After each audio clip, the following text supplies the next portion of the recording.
De acuerdo. Entonces, el tema general tiene que ver con la integración económica y, bueno, esto está vinculado con la manera como mm, a la hora de que se han estado dando, digamos, estos procesos eh, en el mundo, pues de alguna forma eh, el comercio exterior también se ha encargado de ir creando estos acuerdos, estas fórmulas que le han permitido, ¿sí?, desarrollar zonas o áreas de comercio exterior en donde, bueno, se establecen ciertas ventajas entre los miembros, entre los que pertenecen a estas zonas, y con esto, pues, lo que se pretende es lograr un efecto de sinergia, ¿no? Recuerden que la sinergia es algo, el resultado de algo cuando unimos los esfuerzos.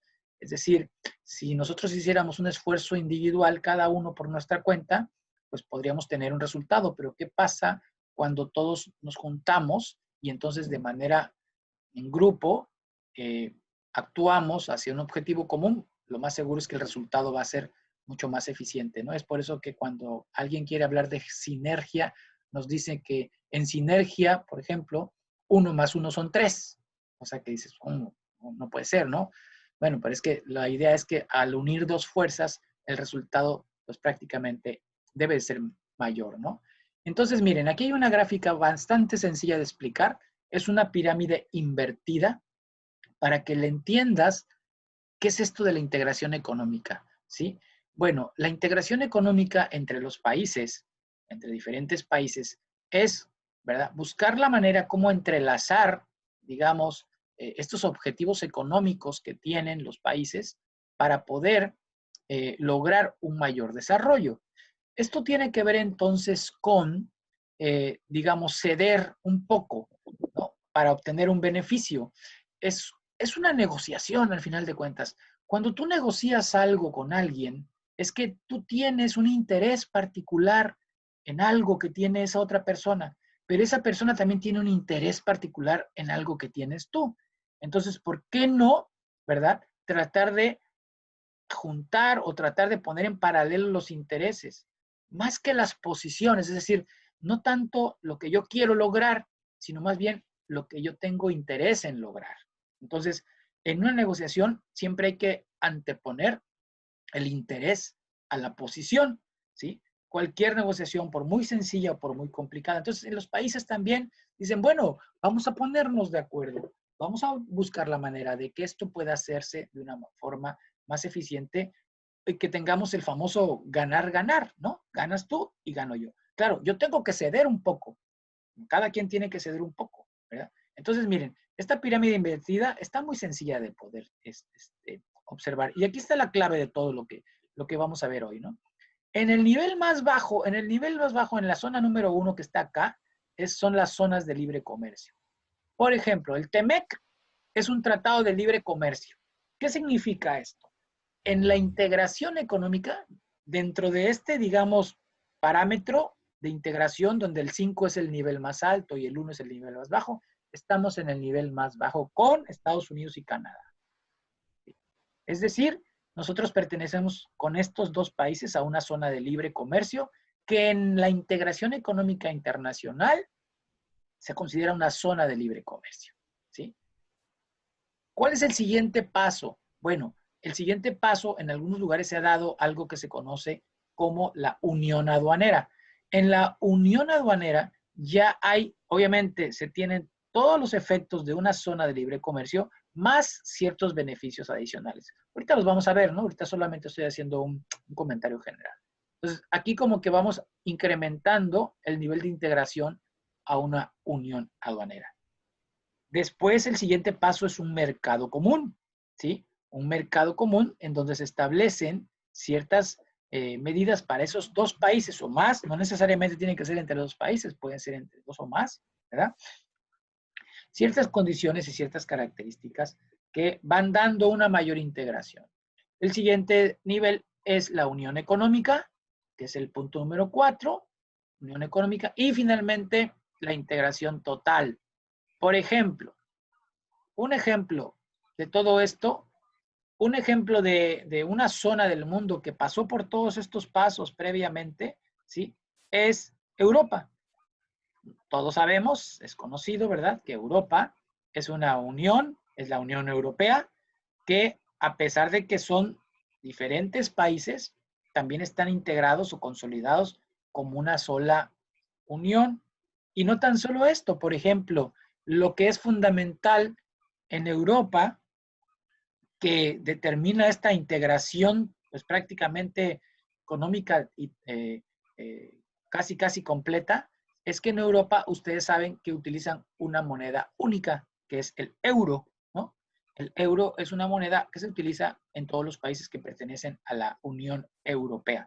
Incluso el euro es una de las monedas más fuertes que existen, que compite obviamente a la par casi con el dólar, dadas estas características, ¿no?, de integración. Entonces, observen cómo nosotros, por ejemplo, aquí en nuestra zona de libre comercio, pues tenemos nuestra moneda, el peso mexicano, Estados Unidos tiene su moneda, el dólar estadounidense, Canadá tiene su moneda, el dólar canadiense, y no tenemos una moneda común. O sea, porque nuestra integración, digamos que es apenas una integración, digamos, en el nivel más bajo, ¿no?, que se puede dar esto. O sea que en la medida que tú vas cediendo, por eso les puse aquí esta nota que dice, a mayor integración económica, mayor cesión de soberanía. Es decir, cesión de soberanía quiere decir que se va cediendo, ¿verdad?, un poco en la posibilidad de algunas decisiones que pueden intervenir, digamos, en la política interna de los países.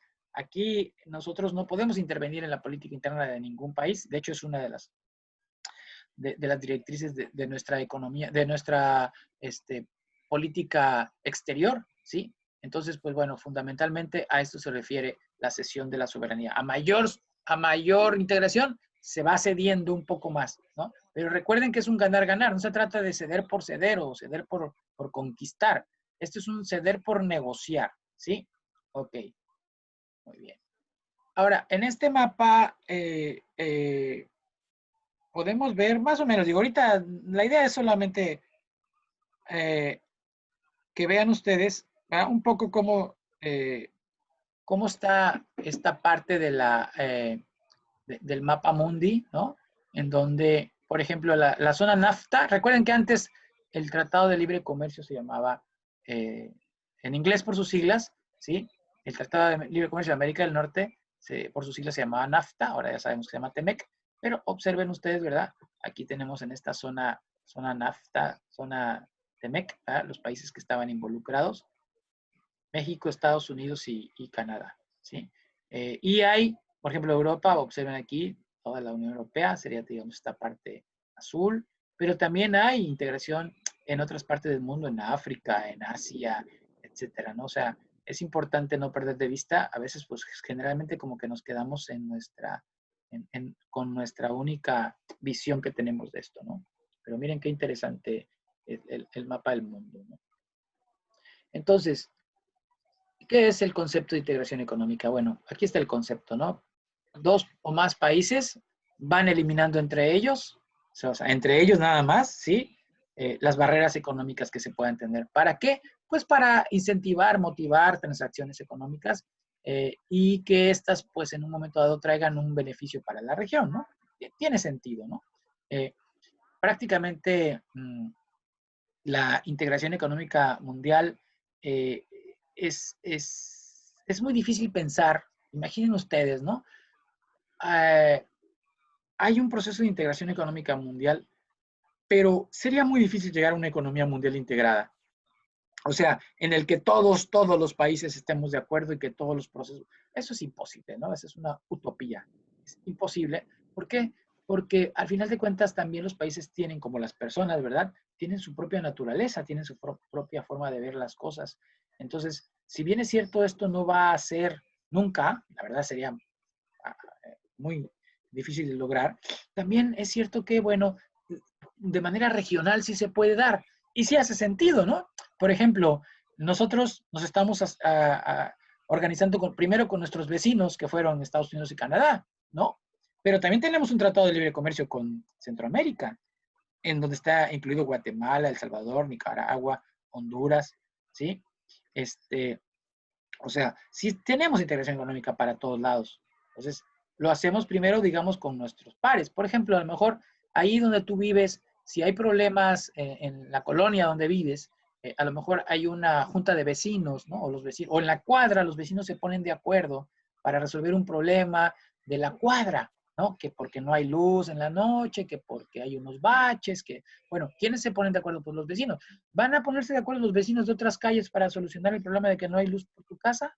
Pues si no tienen que pasar por ahí, probablemente ni les importe si haya luz o no haya luz enfrente de tu casa. ¿Sí? ¿Sí entiendes cómo va este asunto? ¿Hasta aquí? Muy bien. Entonces, Sí, dentro... claro. Sí, sí, adelante, adelante. Ok. Dentro de estos procesos de integración económica, esta integración es la menos, digamos, la más sencilla, ¿sí? En donde los países pues se otorgan beneficios y bueno, aquí les puse una banderita y una triple banderita, ¿no? Pues representando que nuestro Tratado de Libre Comercio pues está orientado prácticamente a esto, ¿no? Es una área de libre comercio, es el área, es la modalidad menos avanzada de integración económica, o sea, que es, digamos, el primer nivel, ¿no? Está en ciernes. Entonces, mucha gente decía en su momento, no, es que el Tratado de Libre Comercio, hace 20 años, ¿no? Nos va a quitar soberanía, vamos a... En realidad no perdimos nada. Al contrario, la verdad es que yo siento que ganamos y ganamos mucho, ¿no? De hecho, en el primer tratado yo siento que México fue uno de los países más beneficiados. Más que Estados Unidos, más que Canadá, México realmente fue el que ganó más dentro de esa relación trilateral, ¿no? Recuerden que nunca nos vamos a poder comparar con estos dos países por su nivel de desarrollo.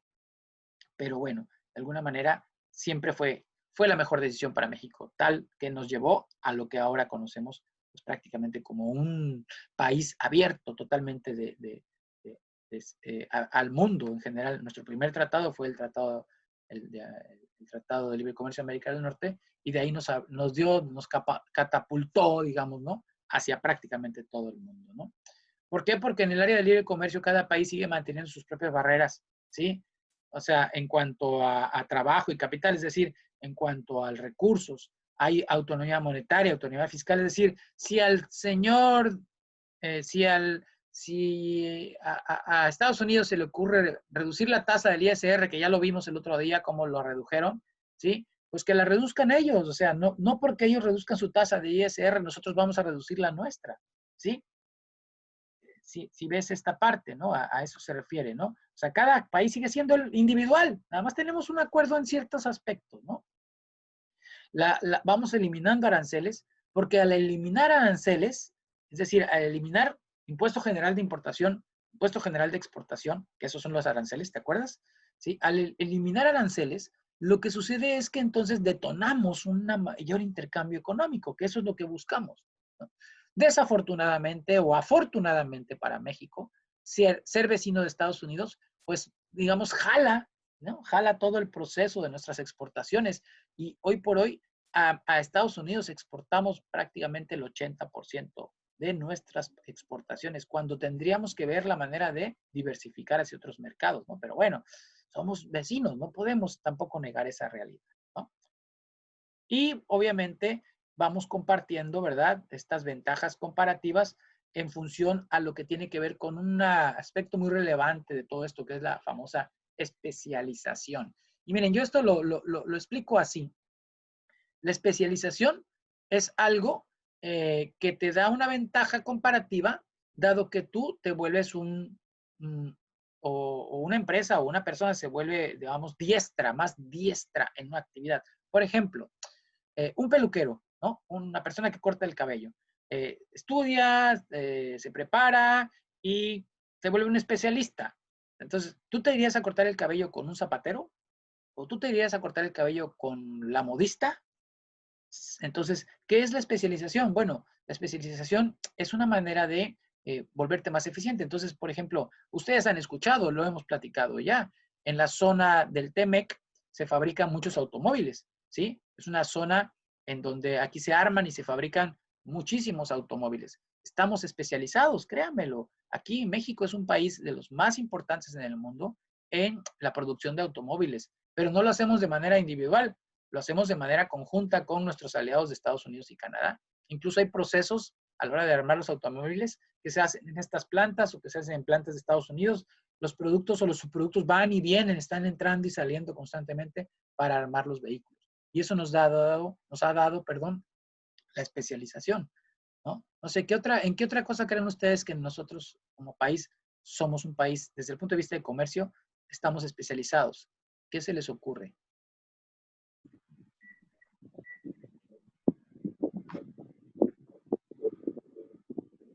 No se les ocurre. Agricultura. ¿En qué? Pero en particular, En tequila. en tequila, en el proceso de fabricación de tequila, ok. Y en agricultura, ¿qué ejemplos podríamos hablar de agricultura? Hay uno que es clásico, súper clásico. Azúcar. ¿Cuál? Maíz. Azúcar. Azúcar, maíz, pues ¿El café? café, Aguacate. aguacate, sí. Más que nada ahí el ejemplo sería el aguacate, ¿no? Déjame decirles que azúcar y maíz somos país importador, ¿eh? No somos país exportador, pero en el aguacate somos país exportador, por ejemplo, ¿no? Y hay aguacate en otras partes del mundo, sí la hay, pero el aguacate mexicano tiene ciertas características y una gran ventaja, la cercanía con el mercado de mayor consumo, que es el mercado de los Estados Unidos. Ok, obviamente al incluir países en esta relación, excluimos otros. ¿De qué se trata? De que, bueno, la idea es que a los países que no están incluidos en esta exención de aranceles o en esta relación, pues obviamente no le vamos a dar ese trato ni ese beneficio, ¿no? Entonces, para que se pueda saber cuáles son las mercancías que sí y cuáles son las mercancías que no, se debe atender algo que se llama reglas de origen, ¿sí? Reglas de origen, yo ya les he comentado que reglas de origen es un tema muy importante, ¿sí? Porque reglas de origen, perdón, se tiene que... Algo pasó aquí. Ok. Reglas de origen son las reglas que se establecen. Entonces, en los capítulos fíjense, en los tratados de libre comercio hay capítulos especializados de reglas de origen. Tú podrías pensar, oye, pero ¿por qué es tan complicado? Pues es tan fácil de decir, pues si lo sembré y lo produje en México, pues el aguacate mexicano se acabó. ¿Dónde está la regla de origen? Bueno, sí, para el aguacate. Pero si en México fabricamos teléfonos celulares y si en México fabricamos computadoras personales, laptops, ya no es tan fácil decir, pues lo armé todo en México, por lo tanto, entonces la regla de origen dice que este producto es de origen mexicano.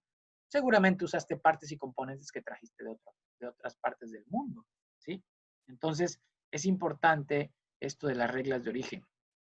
Y también reconocer que hay diferencia entre lo que es origen y procedencia. También esto yo ya se los he dicho, ¿no? Procedencia no da origen. Si yo traigo una mercancía de Estados Unidos, pero esa mercancía es originaria de China, aunque yo la importe de Estados Unidos, esa mercancía es originaria de China, aunque proceda de Houston, ¿sí? Procedencia no da origen. Ok.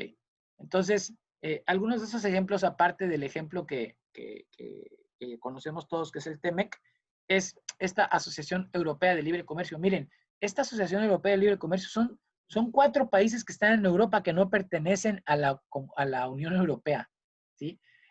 Suiza es uno de ellos. México tiene un tratado de libre comercio con esta Asociación Europea de Libre Comercio, como lo tiene también con la Unión Europea. O sea, México tiene 2 tratados en Europa, ¿sí? Aquí están los países que pertenecen a esta Asociación Europea de Libre Comercio. Son 4 países, son países pequeñitos que tienen sus propias regulaciones internas y que ellos decidieron no pertenecer a la Unión Europea desde el principio, ¿sí? Y eso, pues bueno, como les decía, la soberanía de cada país determina qué es lo que quieren y qué es lo que no quieren hacer. Hay un mercado común del sur, hay obviamente el famoso Tratado de Libre Comercio de América del Norte, pero que ahora se llama TEMEC, ¿sí? O la Comunidad Andina, son ejemplos de todos estos tratados de este nivel 1, ¿no? El siguiente nivel es la unión aduanera.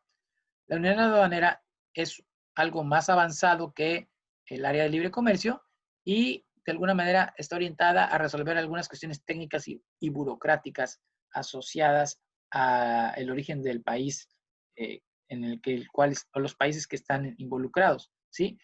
Es decir, lo que hace la Unión Aduanera es que al área de libre comercio le añade un arancel común frente al exterior. ¿Qué significa esto? Bueno, que establece aranceles para aquellas mercancías que no pertenecen propiamente a la Unión.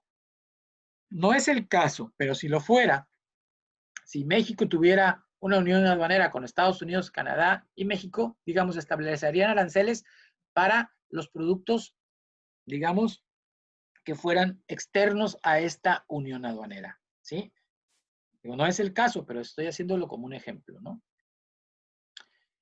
Obviamente esto trae algunos beneficios, algunos efectos. La idea es que con el largo plazo pues se obtengan, ¿sí? Mayores beneficios a efecto de considerar como si fuera, digamos, como si fuera, aunque no lo es, un solo país, los tres países juntos, ¿no? Y estos efectos a la larga, pues como les digo, traerían un beneficio económico, ¿no? Por ejemplo, el Mercosur, aquí en América del Sur, hay una unión aduanera que es el Mercosur, que está integrada por los países, ¿sí? De Sudamérica prácticamente. ¿Sí? Ese es un ejemplo de una unión aduanera. Un mercado común ya es un nivel más arriba de la unión aduanera, permite que se muevan dentro de los países los diferentes factores productivos, es decir, ya no nada más se refiere a la cuestión de las mercancías, sino también se refiere a la cuestión de la circulación del capital, o sea, del dinero y de las personas, del trabajo. Por ejemplo,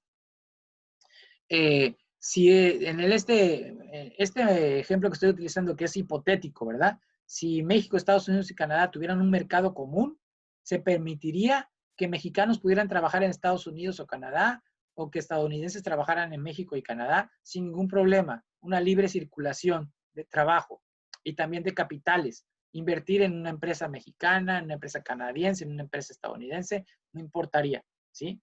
Si tuviéramos este tipo de integración económica. No la tenemos, por supuesto. Quien la tiene es Europa, ¿sí? Hasta en 1993, Europa era un mercado común y después, ya en el 93, entró el Tratado de la Unión Aduanera, ¿sí? Que le daba este efecto propiamente de un mercado común, ¿no? Como les digo, Europa es como que el laboratorio de pruebas de toda esta parte de la integración económica. La unión económica, pues es el nivel siguiente. Armonizas, fíjate bien, ya aquí hay una armonización de políticas económicas nacionales. O sea, ya estamos hablando de políticas económicas de diferentes países que se están armonizando. Por ejemplo, ustedes deben saber que en Europa hay un Congreso Europeo, ¿sí? Es decir, hay así como hay congresos para cada uno de los países que integran la Comunidad Europea, también hay un Congreso Europeo. Hay diputados que son representantes de sus países en un Congreso Europeo, ¿no? Es interesante. Entonces, aquí normalmente se alinean las políticas económicas, básicamente políticas monetarias y fiscales, con políticas comerciales y con la circulación de factores productivos como el trabajo y el capital. O sea, se va logrando una mayor integración, ¿sí? Por ejemplo, aquí está la Unión Europea, prácticamente vean ustedes el mapa, ¿sí? Es una unión que finalmente logra prácticamente un alto nivel al determinar una unión monetaria en donde establece que el euro es la moneda única. Recuerden que dentro de Europa hay 4 países, que es la Asociación Europea de Libre Comercio, que no pertenecen a la Unión, perdón, a la Asociación Europea, que no pertenece propiamente a la Unión Europea, ¿no? Es interesante eso, conocer eso. Ahorita recuerdo Sí, solamente Suiza, y, Liechtenstein, que es un principado muy pequeñito, y me parece 2 países más que no recuerdo ahorita cuáles son. ¿Ibas a decir algo? Sí, profe, creo que fue el año pasado o el antepasado, el Reino Unido también ya dejó de ser parte de la Unión Europea. Excelente comentario, es cierto. Recuerden que No fue el sé, famoso Brexit, ¿no? sí, El así es, famoso Brexit y ellos decidieron ya salirse, manejan la libra. o Ujú. sea, salirse Siguen de ahí. manejando la libra.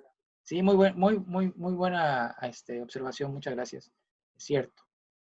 Entonces, bueno, este mapita ya lo habíamos visto hace rato. Y aquí, en este pequeño cuadro, pues se trata de resumir básicamente las modalidades de integración económica, ¿no? Fíjate bien, aquí están las modalidades: área de libre comercio, unión aduanera, mercado común y unión económica. Entonces, ¿qué se permite en estos? Libre comercio entre países miembros. Aquí está la marquita, ¿no? En los 4. Ahora, ¿cuál es la diferencia con una unión aduanera? Bueno, que en una unión aduanera, obviamente, hay aranceles exteriores comunes, es decir, forman un bloque, ¿no? Los tres, en este caso, unión, mercado y unión económica, tienen la posibilidad de aranceles exteriores comunes. Luego, un mercado común donde ya circulan factores como el capital y el trabajo, es decir, las personas y los capitales pueden irse de un lugar a otro en estas dos. Y finalmente la unión económica, ya está armonizado todas las políticas económicas, ¿no? O sea, que es la más ambiciosa, es la que logra más, ¿no? La más sencilla es la de libre comercio, ¿sí? Aquí, esta es la más sencillita, y la que contempla todas las fases, pues es esta, ¿no? La puedes ver así de manera horizontal. En una unión económica se permite todo. En un mercado común se permite hasta la libre circulación de factores. En una unión aduanera, aranceles exteriores comunes. Y en un área de libre comercio, pues nada más, ¿verdad? Prácticamente es el libre comercio. Entonces, aquí recuerden que en estos dos, área de libre comercio y unión aduanera, son bloques comerciales donde se eliminan estas barreras, pero mantienen sus propias barreras nacionales, ¿sí? Con respecto a trabajo, capital, autonomía monetaria y fiscal. Por eso les decía, si toman decisiones fiscales en Estados Unidos o Canadá, pues que las tomen. En México, pues nosotros somos, digamos, independientes en ese sentido. No tenemos más allá de una relación como esta. Estamos a 2 minutos de terminar la sesión. Aquí ya un poquito más a detalle, ¿no? Una zona de libre comercio es una zona relajada, con restricciones artificiales al movimiento de bienes o servicios. Cada país conserva sus aranceles, sus cuotas, sus mecanismos, etcétera. En una unión aduanera, pues es un grado de integración superior a esta, ¿verdad? Elimina los aranceles y las cuotas de comercio exterior, establece un arancel común hacia el exterior y pues trata de distribuir los ingresos aduanales. ¿Por qué? Porque al tener un arancel común, pues va a haber ingresos comunes y tendrían que establecer cómo distribuirlos, ¿no? En un mercado común, pues es el grado siguiente a la unión aduanera. Igual eliminan barreras al comercio exterior entre los países, establecen un arancel común y también eliminan restricciones nacionales de movimiento de mano de obra y capital. O sea, ya hay la posibilidad de que intervengan también los otros elementos, ¿no? Y en una unión económica, pues tienes el grado supremo de integración y hay una unificación monetaria y fiscal como lo tiene propiamente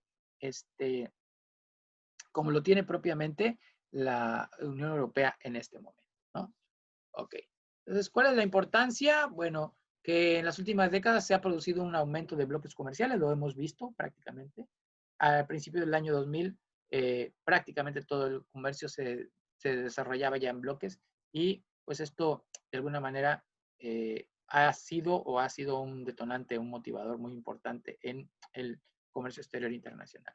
Por lo tanto, la intervención de la OMC, la Organización Mundial de Comercio, pues prácticamente tiene que estar pendiente para establecer o controlar de alguna manera esto dentro de ciertos principios básicos, que pues se dé un trato igualitario y que no se discriminen a los socios que pertenezcan a estas uniones. Muy bien, aquí viene un ejercicio, yo se les voy a pedir que lo hagan, háganlo por favor, está fácil, solamente tienen que colocar, ¿verdad?, una tachita en cada uno de los diferentes puntos que esto aquí presenta. Yo les pido que lo hagan. El ejercicio está resuelto, es decir, en la siguiente lámina vienen las respuestas. Échenle una mirada. Ahora no va a haber tarea, esta semana los voy a dejar descansar. Ahorita que se acabe el tiempo, nos volvemos a conectar nada más para terminar ya la sesión de manera formal. Así que les pediría, por favor, ahorita que se acabe, estamos a segundos de terminar. Nos conectamos